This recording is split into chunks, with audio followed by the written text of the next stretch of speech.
My mechanic started speaking Russian to his team, and I caught every word about the repairs they're faking on my car. The bay door was still open when I heard Dmitry tell his tech to drill holes in my perfectly good brake rotors. In Russian. He actually said drill holes in the rotors and laughed about how I'd never know the difference. My grandmother didn't flee Soviet Ukraine, so I could sit in a waiting room pretending not to understand while 3 men planned to defraud me out of $4,000. I kept my face blank, scrolled through my phone, let them think I was just another clueless American woman who couldn't tell a transmission from a tailpipe. Meanwhile, every word of their conversation was burning itself into my memory in both languages. I'd brought my Subaru to Valley Auto Specialists because my regular mechanic retired and his daughter recommended them. Dimitri's honest, she'd said. Fair prices, quality work. The check engine light had been on for 3 days, and the car was making a grinding noise when I braked. Simple diagnostic, probably a sensor and maybe brake pads. I'd called ahead, made an appointment, showed up at 8 in the morning on a Saturday. The waiting room smelled like burnt coffee and air freshener failing to mask cigarette smoke. Dmitry had greeted me warmly, asked about the symptoms, promised to take good care of me. He was maybe 50, thick accent, calloused hands that suggested he actually turned wrenches instead of just running the business. I'd felt relieved, trusted him immediately. That trust lasted exactly 90 minutes. I was reading an article on my phone when I heard Russian drift through the open doorway connecting the waiting room to the service bays. Not unusual, plenty of shops had multilingual crews. But then I heard my car's make and model. Then I heard Dimitri's voice drop into that conspiratorial tone people use when they're planning something shady. My grandmother had used Russian as a secret language with my grandfather when they didn't want us kids to understand. I'd studied it in college, spent a semester in Moscow, worked as a translator for an import company before switching careers. I wasn't fluent anymore, but I understood enough, more than enough. The brake rotors are fine, the younger tech said in Russian. I couldn't see him, but his voice sounded uncertain. Just surface rust. Pads are at 40%. She doesn't need anything. Dmitry cut him off. Alexei, how long have you worked for me? 3 months? Listen carefully. The rotors are warped. Dangerously warped. Feel that? I heard metal scraping. And the calipers are seizing. She needs a complete brake job. All 4 corners. New rotors, new calipers, new lines. Maybe the master cylinder too. His voice had that patient teacher quality, like he was explaining basic arithmetic to a slow child. You want to send her out there with bad brakes? What happens when she crashes into a school bus? Alexei hesitated. But I checked them. They're fine. I measured. Another voice joined in, older, raspy from cigarettes. Kids got a lot to learn about how this business works. That got a laugh from Dmitry. Yuri understands. 20 years together, we've never let a good opportunity drive away. You see a single woman, late model car, clean interior. She's got money. She doesn't know what a caliper is. She just wants her car to be safe. My hands tightened around my phone. The screen blurred. So we make it safe, Dmitry continued. We give her peace of mind. She pays for quality work. She gets quality work. Everybody wins. Except we're lying about what's broken, Alexei said. The waiting room had gone very quiet. I could hear the fluorescent lights humming, a clock ticking, my own heartbeat. We're not lying, Dmitry said, and his voice had gone cold. We're being thorough. Preventative maintenance. Those rotors might be fine today, but in 6 months? A year? They'll need replacing anyway. We're saving her a future problem. Now either drill the holes so they look worn or find another shop to work at. Your choice. Silence. Then the whine of a drill. I stood up, walked to the bathroom on shaking legs, locked the door, leaned against the sink and stared at my reflection. My face looked normal. No visible signs of the rage building behind my ribs. I'd taken my car to a mechanic my friend's daughter vouched for, and within 2 hours they were actively destroying my brake rotors to justify fraudulent repairs. Not just overcharging. Not just unnecessary work. Sabotage. Criminal sabotage. I splashed cold water on my face and tried to think clearly. This wasn't just about my $4,000. This was systematic, organized. They had a script, a method, a whole business model built around identifying vulnerable targets and manufacturing problems that didn't exist. How many people had they done this to? How many single mothers scraped together money they couldn't afford because Dmitry told them their brakes were dangerous? How many elderly people on fixed incomes chose between medication and car repairs because Yuri said their calipers were seizing? I pulled out my phone and opened the voice recorder app. My hands were steadier than I expected. Then I called my friend Rebecca, who'd made the recommendation. Hey, weird question, I said, keeping my voice casual. Your daughter said Dmitry at Valley Auto was honest, right? Just wanted to confirm I'm at the right place. She laughed. Oh God, no, not Dmitry. I said Dmitry at Valley View Auto on Foster Street. Totally different shop. Why? Where are you? My stomach dropped. Wrong Valley Auto. My mistake. I'll call you back. I sat on the closed toilet lid and let that sink in. I was at the wrong shop. No one had vouched for these people. I'd confused 2 similar names and ended up at a place with no reputation to uphold. No accountability. Just a pack of scammers who switched to Russian when they wanted to coordinate their fraud. The smart thing would be to walk out right now, take my car, drive away, find the correct shop. Forget this ever happened. The smart thing would be to cut my losses. Instead, I opened the recording app and tested the audio quality. Clear enough. Then I flushed the toilet, washed my hands, and walked back to the waiting room with my shoulders straight and my expression neutral. If they were going to commit fraud, I wanted every word documented, in English and Russian both. I positioned myself in the chair closest to the open bay door and set my phone on the armrest with the recorder running, screen facing down so the red recording light wasn't visible. The Russian conversation continued. Yuri was explaining something to Alexei, his voice carrying that patronizing tone of someone who'd done this 1,000 times. You think you're the first tech with a conscience? I trained 6 guys before you. They all had the same problem at first, felt bad about lying to customers. But then they realized something important. He paused. These people come in here by choice.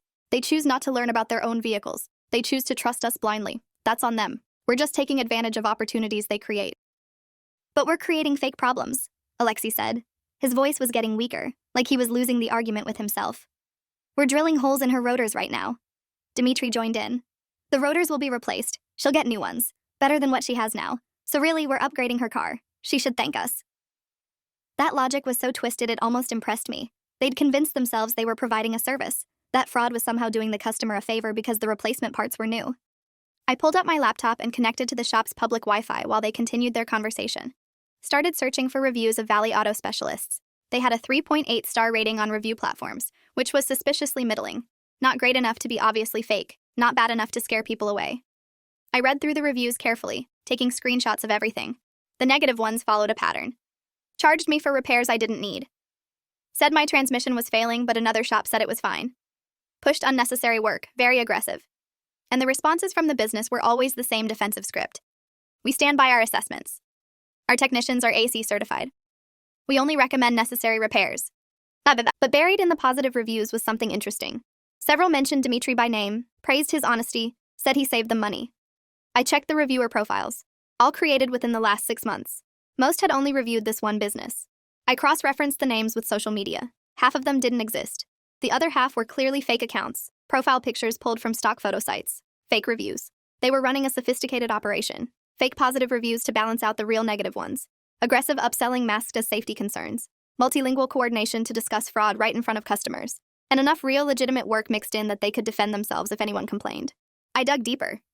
Found their business license through the California Secretary of State website. Valley Auto Specialists, LLC, incorporated 8 years ago. Dmitry Volkov listed as owner and operator. Previous business address in Sacramento before moving to this location 5 years ago. I searched for the Sacramento address. The previous shop had closed after multiple complaints to the Bureau of Automotive Repair. Not shut down, just voluntarily closed before the investigation concluded, then reopened here under the same name with a clean record. They'd done this before. They'd been caught before. And they just moved and started over. The bay door opened again and Alexei walked into the waiting room. He was maybe 25, thin, with oil stains on his work uniform and guilt written across his face. He grabbed a water bottle from the mini fridge and glanced at me. Our eyes met. He looked away fast. Too fast. Then he walked back into the service bay and I heard him speaking Russian, voice low. I don't like this. She seems nice. We're destroying her car to rob her. Dmitry's response was sharp. What did I tell you about growing a conscience? You want to work here, you follow my rules. You don't like it, there's the door. But remember, you came to me because no other shop would hire you with your record. So either do the work or get out. That explained Alexei's hesitation. He was desperate, probably had a conviction, couldn't get hired anywhere legitimate, and Dmitry was exploiting that desperation the same way he exploited his customers' trust. The sound of the drill started again. Alexei was making his choice. I wondered how many others had made the same choice, trading their ethics for a paycheck, convincing themselves it wasn't really hurting anyone because the customers never knew.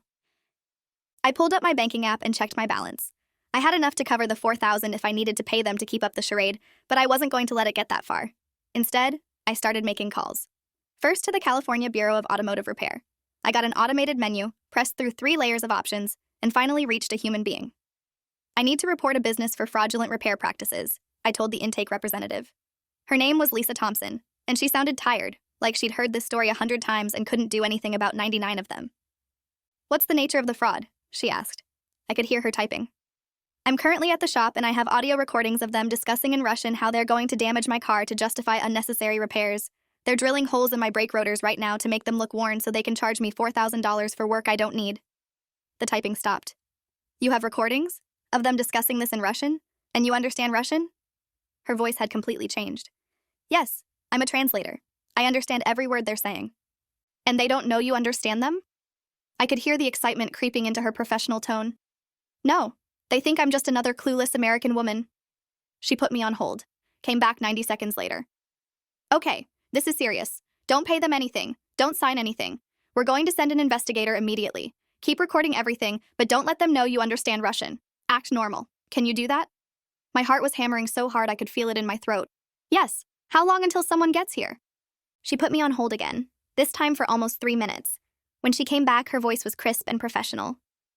Inspector Raymond Torres is 20 minutes away. He was already in the area on another case. Stay calm, stay in the waiting room, and if they try to make you pay before the work is done, tell them you need to go to the ATM. Stall them. Do not leave with your vehicle. Do not sign any invoices. Inspector Torres will identify himself and take it from there. Do you understand? I said yes, even though my hands were shaking. Good. And Miss Kowalski, thank you for reporting this. We get dozens of complaints about shops like this every month, but we almost never have this kind of evidence. You're helping us shut down a major fraud operation. Next, I called my insurance company's fraud hotline, got transferred twice before reaching someone who could help, explained the situation again. The representative, a woman named Angela Reeves, asked me to email her the recordings immediately. We're flagging this in our system, she said. If they try to file any claims related to your vehicle, it'll be automatically rejected and referred to our investigations unit. And we're going to share this information with the National Insurance Crime Bureau. This could be part of a larger pattern. Then I called a lawyer I'd worked with on a translation project 2 years ago, Daniel Okoye, senior partner at Okoye and Fisher. His assistant tried to screen me, but when I said I was currently sitting in an auto shop recording them commit fraud in Russian, she put me through immediately. This is Daniel. Tell me everything. I gave him the condensed version. He was quiet for a moment after I finished. Do you still have all the recordings? Yes. Have you signed anything? No. Good. Don't. I'm coming right now. This is criminal fraud and conspiracy. If you have clean recordings, they're going to prison. And you're going to own that shop when the civil suit is done. Finally, I called my friend Natasha, who worked as an investigative journalist for the local news station. She answered on the first ring. Hey, what's up? I kept my voice low. You busy? Because I'm sitting in an auto shop listening to 3 men discuss in Russian how they're sabotaging my car, and I have the whole thing recorded. She actually squealed. Are you serious? Do not move. We're coming right now with a camera crew. This is exactly the kind of story we've been looking for. Consumer fraud, immigrant scam artists, caught in the act. This is going to be huge. I checked the time. 1:15. The investigator would arrive first, then my lawyer, then the news crew. This was about to become very public, very fast. And Dmitry had no idea. The thought made me smile. I walked to the doorway and looked into the service bay, making sure my expression showed only mild curiosity. My Subaru was on the lift, all 4 wheels off. Alexei was at a workbench doing something with what I assumed were my brake rotors. I could see the drill next to him, metal shavings on the concrete floor. Dmitry was on the phone speaking English now, probably giving the same speech to another customer. Yuri was smoking a cigarette by the open garage door, staring at his phone. 3 men. A whole business model built on exploitation. How many people had they done this to? How much money had they stolen? I thought about my grandmother, who'd fled Ukraine with nothing but a suitcase and her children, who'd worked 3 jobs to build a life in America, who'd taught me Russian so I wouldn't forget where we came from. She would have been so proud of what I was about to do. She would have told me to burn them to the ground. Dmitry finished his call and noticed me in the doorway. His expression shifted immediately to professional concern. Just checking on progress, I said. How's it looking? He walked over, wiping his hands on a red shop rag.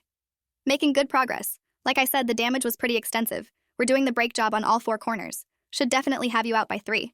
He smiled that paternal smile again. You're lucky you brought it in when you did. These brakes were a disaster waiting to happen. I nodded, played the worried customer. I'm glad you caught it. I drive my nieces around sometimes. The thought of the brakes failing with them in the car. I let my voice trail off.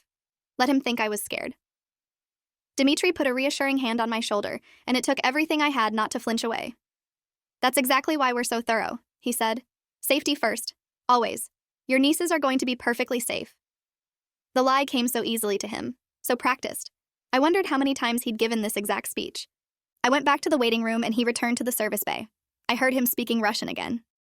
She's scared about the kids. Perfect. That means she won't question the price. Fear is the best sales tool. Yuri laughed. Remember that woman last month? Single mother, 3 kids. We told her the struts were about to collapse. She paid $6,000 without even asking for an itemized invoice.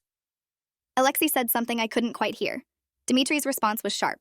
Stop thinking about the customers and start thinking about your paycheck. You get commission on everything we sell. Her $4,000 becomes $800 in your pocket. You want to feel guilty about $800? The waiting room door opened and a woman walked in. Mid-50s, professional clothes, carrying a designer handbag. She looked around uncertainly before approaching the counter. No one came out to greet her. She waited. After a minute, she knocked on the doorframe leading to the service bay. "Hello, I have an appointment." Dimitri appeared, all smiles. "Mrs. Vaughn, right on time. Come in, come in. What can we do for you today?" She explained that her car was making a noise when she turned. Dimitri listened attentively, asked a few questions, then gave her the same warm reassurance he'd given me. "We'll take excellent care of you. Let me get your keys and we'll have one of our expert techs take a look." She handed over her keys. He disappeared into the service bay. I heard him speaking Russian immediately. Another one. Older woman, expensive car, probably divorced or widowed. Run the full diagnostic, find everything we can sell her. I wanted to warn her, wanted to walk over and tell her to take her keys and leave, but I couldn't blow my cover. Not with the inspector 20 minutes away. Not with everything I'd already set in motion. So I sat there and watched her settle into the waiting room with a magazine, completely unaware that the same men who were defrauding me were about to do the same thing to her. The helplessness of it burned. Dimitri walked back into the waiting room at 1:30, heading for me instead of Mrs. Vaughn. "Good news. We're making excellent progress. Should definitely have you out by 3. He was so confident, so sure of himself. "Actually," I said, "I need to step out for a minute. I want to grab lunch before you're done. That okay?" He waved a hand. Of course. Take your time. We'll call you when she's ready." Perfect. I grabbed my purse, made sure my phone was still recording, and walked out the front door. The parking lot was full now. Saturday afternoon, people running errands, getting their cars serviced, living their normal lives while fraud was happening 50 feet away. I stood by my rental car, which I'd driven here from home this morning, and waited. Checked my phone, 1:32.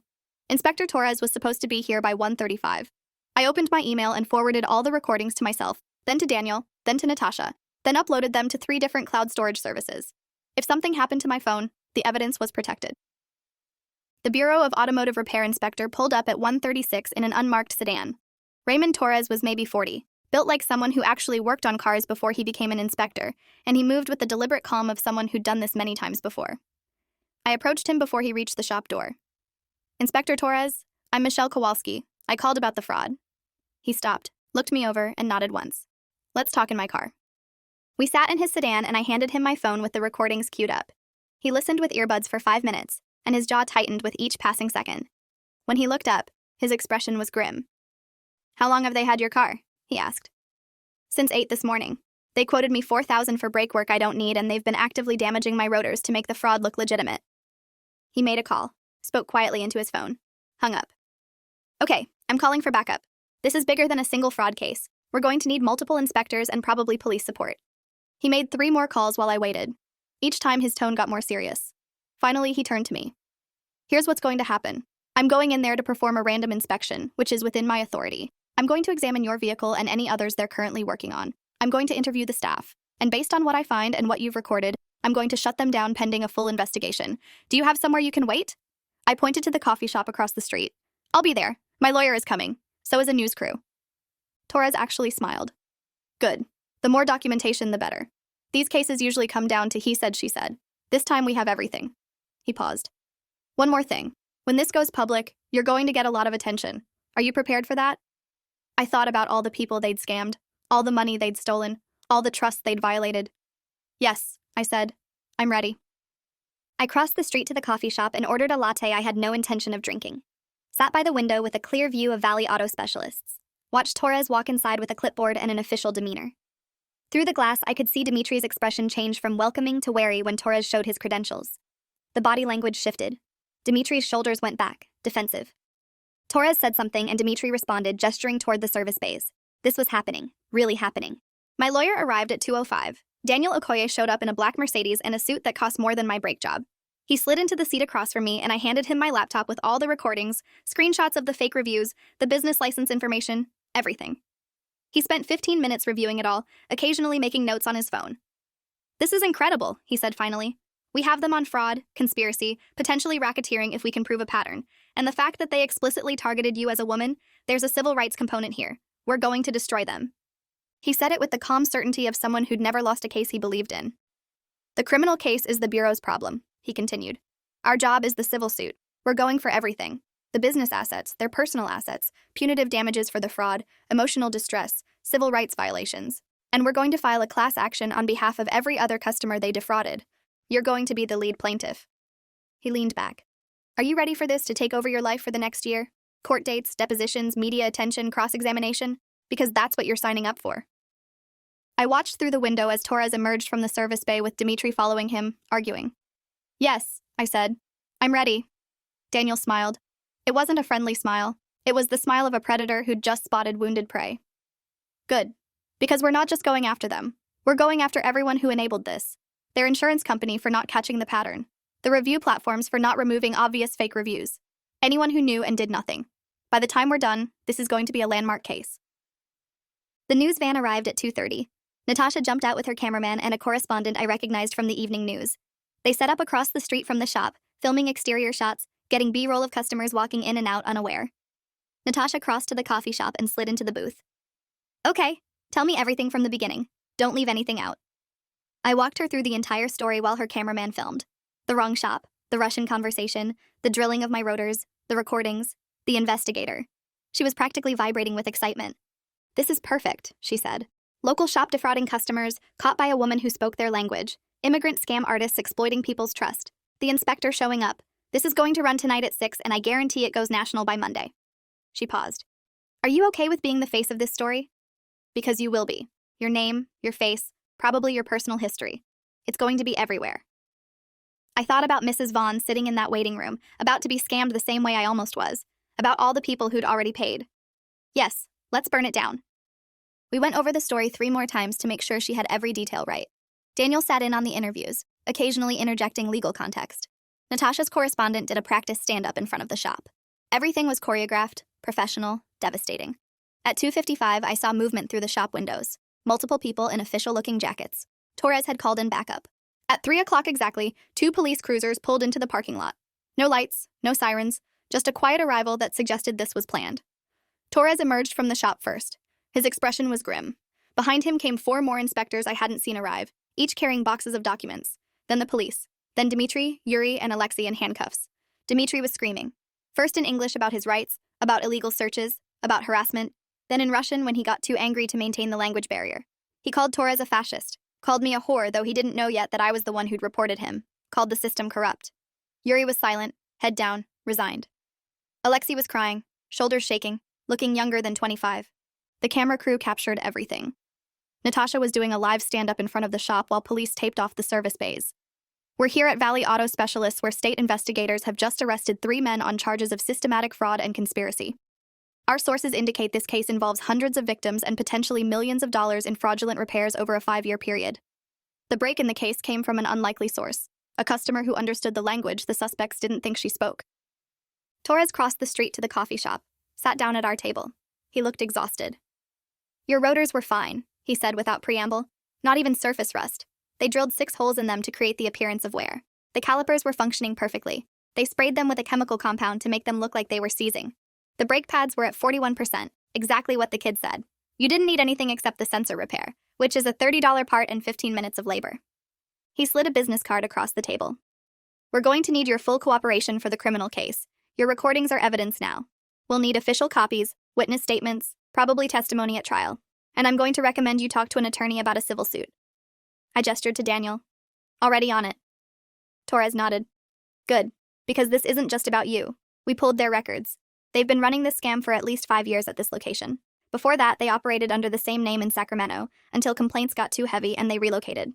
We're talking about systematic, targeted fraud. Hundreds of customers. Mostly women, mostly people who brought newer cars and seemed to have money. He pulled out a tablet and showed me a spreadsheet. Names, dates, amounts, row after row after row. We found this on Dimitri's computer. He kept records of every scam, who they targeted, what they sold them, how much they made. It's like he was proud of it. I scrolled through the list. My hands started shaking. 378 entries. 378 people defrauded. The amounts ranged from $800 to $12,000. The average was around $4,000. Some people had been scammed multiple times, coming back because they trusted Dimitri, because he'd seemed so honest. Mrs. Eleanor Vaughn is in there, Torres said, pointing to an entry from 3 months ago. They charged her $9,000 for a transmission flush and torque converter replacement she didn't need. She came back today. He looked toward the shop. We stopped them before they could get her again. The woman from the waiting room. She was standing outside now, talking to one of the other inspectors, looking confused and frightened. We're going to need to notify every victim, Torres continued. And we're going to offer them the opportunity to participate in the criminal prosecution. This is going to be a massive case. Daniel was already typing on his phone. I'll file the class action paperwork Monday morning. Michelle as lead plaintiff. Open enrollment for anyone who was defrauded. He looked at Torres. Will you share the victim list with us for the civil case? Torres hesitated. I'll have to check with the DA, but probably yes. These people deserve restitution. He stood up. Your car is evidence. We're towing it to our facility for processing. We'll document everything, photograph the damage they caused, and release it back to you in a few days with a full report. In the meantime, you'll need a rental. My insurance company covered the rental. I drove home in a Nissan that smelled like air freshener and tried to process what had just happened. 12 hours ago, I'd woken up planning to get my car fixed. Now 3 men were in jail, a major fraud operation was shut down, and I was about to become the face of a class action lawsuit. My phone wouldn't stop buzzing. Text messages from friends who'd seen the news vans. Emails from other journalists asking for interviews. A voicemail from a producer at a national morning show. The story ran that night at 6. Natasha did an incredible job. She opened with footage of the arrests, then cut to an interview with me explaining how I caught them. She played portions of the audio recordings with English subtitles, and I watched Dimitri's words condemn him on screen. She doesn't know what a caliper is. She just wants her car to be safe. The segment included an interview with Inspector Torres about the scope of the investigation, showed the spreadsheet of victims, and ended with my statement. If you've been to Valley Auto Specialists in the last 5 years and felt like you paid for repairs you didn't need, you probably did. Don't be embarrassed. Report it. The tip line number appeared on screen. Within an hour, it had received 83 calls. By midnight, over 200. By Monday morning, the story had been picked up by CNN, MSNBC, and Fox News. Consumer fraud was a bipartisan outrage. Everyone had a story about a mechanic they didn't trust, a repair that seemed excessive, a bill that felt wrong. I became the protagonist of that universal fear, the person who fought back and won. The interviews were relentless. I did 6 on Monday alone. National morning shows, local news, consumer protection podcasts, even a segment for an automotive website about how to protect yourself from fraud. Always the same questions. How did you know Russian? What made you suspicious? How did you feel when you heard them discussing the fraud?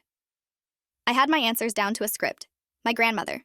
The tone of voice. Angry and determined. But every time I told the story, I thought about the 378 people on that spreadsheet who didn't speak Russian, who didn't have the tools to fight back. The class action filing happened on Monday at 9 in the morning. Daniel held a press conference on the courthouse steps. 47 named plaintiffs standing behind him, people who'd been scammed for brake jobs, transmission work, engine repairs they didn't need. Mrs. Eleanor Vaughn was there, shaking with rage. They stole $9,000 from me, she said when the reporters asked her to comment. I'm a widow on a fixed income. I ate beans and rice for 6 months to pay that bill because I thought my car would explode if I didn't. And it was all a lie.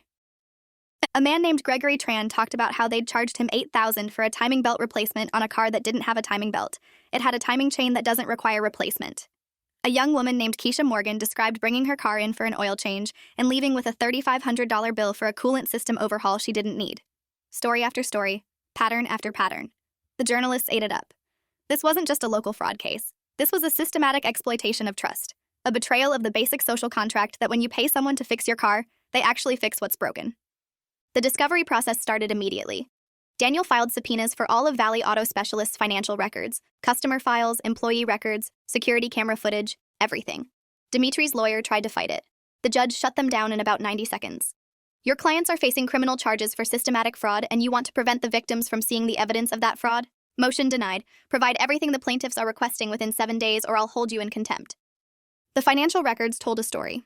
Valley Auto Specialists had grossed $2.8 million over 5 years. After legitimate business expenses, parts costs for the real work they did, and payroll, they'd netted about $1.9 million in pure profit from fraudulent repairs. Dimitri had used that money to buy a house, 3 cars, a boat, and a vacation property in Lake Tahoe. Yuri owned 2 rental properties. Even Alexei, who'd only worked there 3 months, had deposited $12,000 in commission from fraudulent sales. The victim list kept growing. The final count was 613 people over an 8-year period, spanning both the Sacramento location and the current shop. The total damages exceeded $4 million. Some people had been scammed once. Others, like Mrs. Vaughn, had been scammed repeatedly, coming back because they trusted Dimitri's expertise. The emotional damage was harder to quantify. People who'd skipped medical appointments to pay for fake car repairs, parents who'd pulled their kids out of activities because they couldn't afford the fees after paying Dimitri. One woman had declared bankruptcy after being scammed for $18,000 over 3 years. The criminal charges came down 3 weeks after the arrest. Dimitri and Yuri were charged with 33 counts of grand theft, 18 counts of conspiracy to commit fraud, and 12 counts of running a criminal enterprise under California's organized crime statutes. Each count carried a potential sentence of 3 to 5 years. The DA was pushing for consecutive sentences. Alexei took a plea deal in exchange for testimony. He was young enough and cooperative enough that they offered him 3 years probation, 1,000 hours of community service, and a permanent ban from working in the automotive industry if he agreed to detail every scam he'd witnessed or participated in during his 3 months at Valley Auto Specialists. He took it. His testimony was devastating. He'd kept notes on his phone, documenting everything because he felt guilty and thought he might need evidence someday to protect himself. Screenshots of text messages where Dmitry instructed him to sabotage customer vehicles, photos of brake rotors before and after drilling, videos of Yuri spraying chemicals on calipers to make them look seized, even security camera footage he'd secretly saved showing them discussing which customers to target. But the most damaging thing Alexei provided was the training manual. Dmitry had actually created a written guide for scamming customers, 20 pages of techniques, scripts, and psychological manipulation tactics. How to create urgency. Identifying high-value targets. Using safety language to overcome objections. It read like a handbook for fraud. The DA entered it as Exhibit A. Dmitry's lawyer tried to argue it was taken out of context. The judge wasn't buying it. The civil case moved faster than Daniel expected. Usually class action suits took years to resolve. But with the criminal case providing so much evidence, and with Dmitry's assets already frozen by court order, the defense had no leverage. They tried to negotiate a settlement at $600,000. Daniel laughed in their faces. Your client stole $4 million and you want to settle for $600,000? We'll see you in court. The trial started 6 months after my Saturday morning at Valley Auto Specialists. It lasted 2 weeks. The prosecution called 47 witnesses, victims who'd been scammed, expert mechanics who examined the fraudulent work, forensic accountants who traced the money, and me.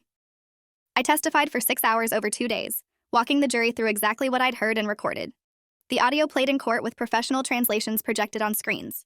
The jury could read Dmitry's words while hearing them in Russian. The impact was visceral. Several jurors looked nauseated. The defense tried to paint me as vindictive, as someone with an axe to grind, as a translator who maybe misunderstood the nuance of the Russian conversation. Daniel buried them on cross-examination. You're suggesting Miss Kowalski, who worked professionally as a translator for 8 years and spent a semester studying in Moscow, somehow misunderstood the phrase, drill holes in the rotors? Is that your testimony? The defense attorney backpedaled. The jury wasn't convinced. Dmitry took the stand in his own defense. Huge mistake. He tried to claim that all the repairs were legitimate, that the record-keeping was just detailed documentation, that the Russian conversations were taken out of context. Daniel cross-examined him for 4 hours, walked him through the victim list one by one. Mrs. Vaughn, you charged her $9,000 for a transmission replacement. The transmission was inspected by 3 independent mechanics after the fact. All 3 said it was functioning perfectly. How do you explain that? Dmitry stammered. Tried to claim they must have misread his invoice. Daniel produced the invoice. It clearly stated transmission replacement. Parts and labor, $9,000. Gregory Tran, you charged him $8,000 for a timing belt replacement on a 2018 Acura. That vehicle has a timing chain, not a belt. The chain doesn't require replacement. How do you explain charging for a service that's mechanically impossible? Dmitry claimed it was a clerical error. Daniel pulled up the work order showing Dmitry's signature authorizing the repair. So, you authorized a repair without knowing whether the vehicle even had the part you were replacing. It went on like that. 4 hours of Dmitry being systematically destroyed by his own documentation. The jury deliberated for 90 minutes. Guilty on all counts for Dmitry. Guilty on all counts for Yuri. The courtroom erupted. Victims crying, hugging each other, some screaming with relief. The judge had to call for order 3 times. Sentencing was set for 6 weeks later. Dmitry was remanded into custody immediately. Yuri got bail only because his lawyer argued he was a flight risk assessment found him low danger. Alexei sat in the back of the courtroom and cried quietly through the whole verdict. Sentencing day was packed. Every seat filled with victims, journalists, and legal observers. The judge heard victim impact statements for 3 hours. People described the financial devastation, the emotional trauma, the loss of faith in systems designed to protect them. Mrs. Vaughn spoke about eating 1 meal a day for 6 months to afford the fake transmission repair. Gregory Tran talked about his daughter missing her first year of college because the money for tuition had gone to Dmitry instead. Keisha Morgan described developing anxiety about car maintenance that had turned into full panic attacks. When it was my turn, I kept it short. Your Honor, I was lucky. I spoke Russian. I had the education to recognize fraud. I had the resources to fight back. But most of Dmitry's victims didn't. They trusted him because that's what you're supposed to do. You're supposed to be able to trust the mechanic who fixes your brakes. Dmitry didn't just steal money. He stole something more fundamental. He stole the ability to trust. And for people who don't have much money to begin with, who rely on their car to get to work, to take their kids to school, to survive, that theft is devastating. I hope the sentence reflects not just what he did to me, but what he did to 613 people who deserved better. The judge sentenced Dmitry to 12 years in state prison. Yuri got 8. Both would be eligible for parole after serving 70% of their sentences. Both would have to pay full restitution to every victim. Both were permanently banned from working in any automotive capacity. The judge's statement was scathing.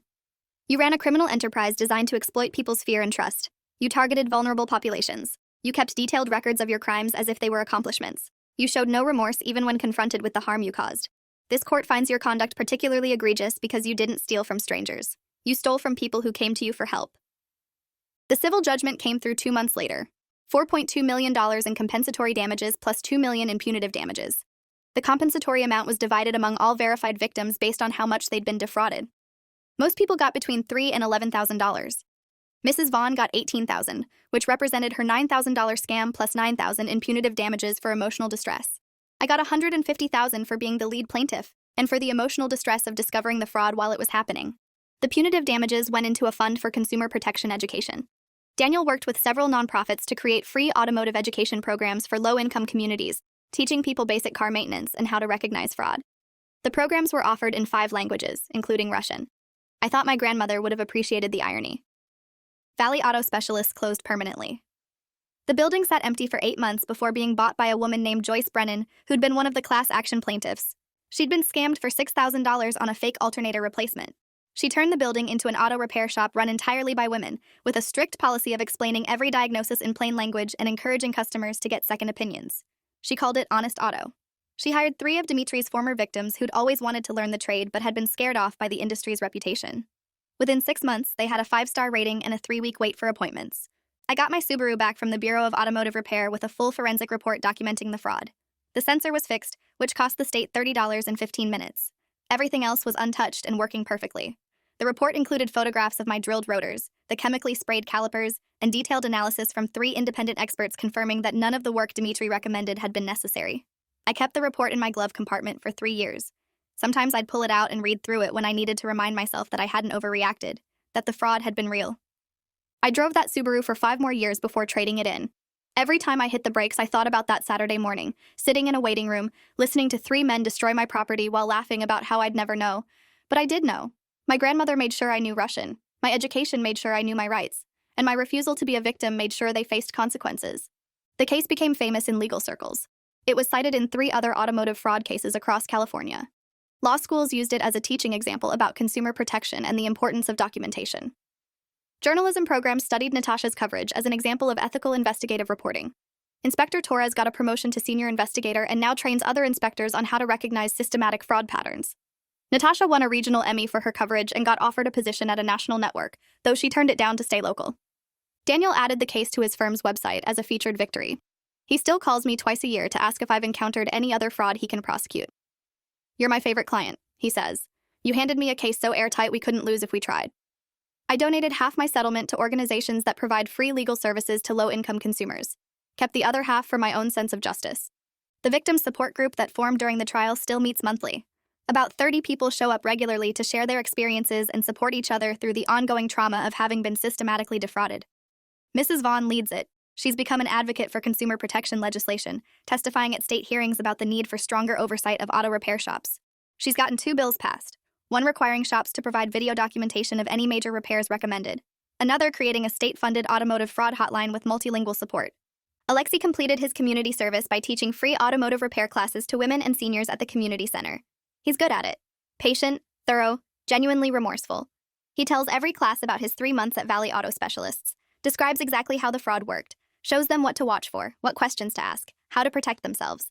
Some victims refuse to attend classes taught by someone who participated in scamming them, but others appreciate his honesty. "He's trying to make it right," one woman told me. "That's more than the other 2 are doing." I still translate occasionally, but mostly I work in consumer advocacy now. The case changed my career trajectory. I give talks at community centers about recognizing fraud. I've been interviewed for 3 documentaries about consumer protection. I consult with the Bureau of Automotive Repair on cases involving multilingual fraud. And I've helped 5 other people who've caught mechanics discussing scams in languages they didn't think the customer understood. 2 in Spanish, 1 in Mandarin, 1 in Vietnamese, and 1 in Arabic. All 5 cases resulted in arrests. People ask me if I ever think about how different my life would have been if I'd just gone to the right shop that Saturday morning. If I'd found Dimitri at Valley View Auto instead of Dimitri at Valley Auto Specialists. The answer is yes. I think about it all the time. I wouldn't have spent a year consumed by legal proceedings. I wouldn't have had my face plastered across national news. I wouldn't have developed a stress response to the sound of drills. But I also wouldn't have helped 613 people get their money back. I wouldn't have changed consumer protection laws. I wouldn't have found my purpose. My grandmother died 2 years after the trial. She was 93, sharp until the end, proud of what I'd done. "This is why I taught you the language," she said a week before she passed. "Not so you could translate documents, so you could understand the world, so you could fight back when someone tried to cheat you, so you could protect people who couldn't protect themselves." She held my hand. "You made the language a weapon. That's good. That's right." I think about that sometimes. How language is power. How understanding what people say when they think you can't hear them gives you the ability to fight back. How my grandmother's decision to teach me Russian as a child, decades before I needed it, ended up protecting hundreds of people she'd never meet. How a single Saturday morning, a wrong turn into the wrong auto shop, became the defining moment of my life. The Subaru is gone now. Traded it for a newer model 2 years ago. But I still have the forensic report in a filing cabinet. Still have all the recordings backed up in 3 places. Still have the framed newspaper article from the day the verdict came down, Natasha's Emmy-winning coverage frozen in time. Evidence that I didn't imagine it. Evidence that it mattered. Evidence that sometimes the person who looks like an easy target turns out to be the one who burns your whole world down. Some people call that revenge. I call it justice. The difference is that justice leaves the world a little bit safer for the next person. And every time I hear about a mechanic getting arrested for fraud, every time I see one of Mrs. Vaughn's bills get passed, every time someone thanks me for teaching them how to protect themselves, I know my grandmother was right. The language became a weapon, and I used it well. Thanks for watching till the end. Make sure to subscribe and like to not miss the next story.